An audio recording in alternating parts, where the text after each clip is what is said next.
Hey guys, I know I'm usually coming to you from my home office in Plano. I've been traveling so much this week and I had an appearance here, came from Miami, had to come here to Fort Worth for an appearance, and I'll fly back to Miami to speak to the University of Miami tomorrow, and then back to Dallas again Saturday for one more appearance. But I wanted to pull out a moment to talk about O.J. Simpson's passing. And this is a hard conversation. It really is, because the dichotomy of his life, when I sit back and think about it, just blows me away. You know, I got to know O.J. pretty good. 92, 93, we were back-to-back Super Bowl champions. And they sent O.J., the network sent O.J. to do this big piece on me. Spent a few days with him. We went out eating, and I'm gonna tell you guys something. I mean, we know what he was on the football field. He was incredible on the football field. Heisman Trophy winner, rushed for 2,000 yards. Eric Dickerson ended up breaking his record, and that's still the record today. But O.J. Simpson was a once-in-a-lifetime kind of talent on the football field.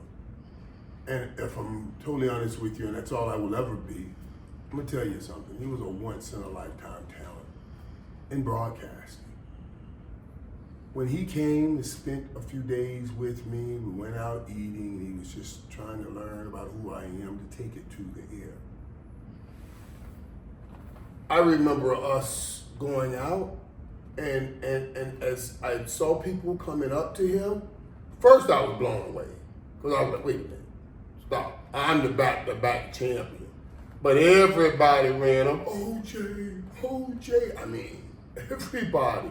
I had already studied broadcasting, in school, and I even had my own show in Dallas. But the way people were with this guy, and more importantly than that, the way he was with people, dude, he was just incredible. He gave everybody time. He really cared about everybody. It blew my mind to see how he was and how he treated everybody. And then a few years later, to have put up what I'd witnessed against what I was hearing, I said to myself, how can someone that cares so much about everybody do such horrific things to anybody? That's the dichotomy that just blows your mind. I try to pull lessons out of anything and everything so I can share with my sons. And the one thing that I could pull out of this, like one of my sons, and I won't tell you his name, but I only have two. One of them got in this relationship with a girl. And I mean, they will argue, make up, argue and make up. And I said to him, I said, son, this is the kind of stuff I believe happens in those kind of relationships. He said, Dad, we just argue like that, but we make up. I said, I understand. But when you understand, those kinds of emotions aren't something anybody can truly control.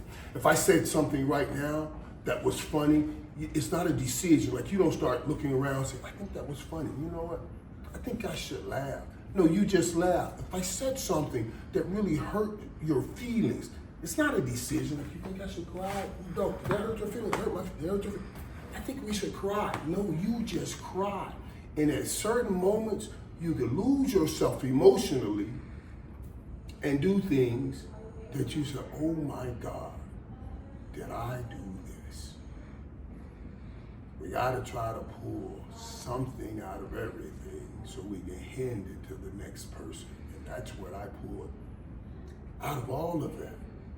We gotta be careful with those high emotional relationships that ultimately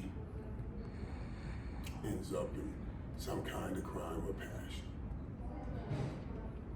We don't even know how to talk about his life because of that dichotomy. I remember too when it all went down, and there were a lot of African Americans, my own good people, my people, were happy that he got acquitted. And it was a hard conversation. I said, you know, this is not the time for us to be happy. You know, 2 people are gone.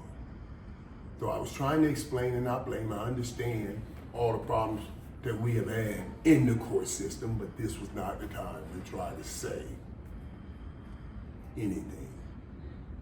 2 people were gone. And we will mourn those 2 people even this day when OJ passed. In closing, all we can say here this day is let's pray for the families of Ron Gold, Nicole Brown Simpson, and yes, let's pray for the families of OJ Simpson. God bless all.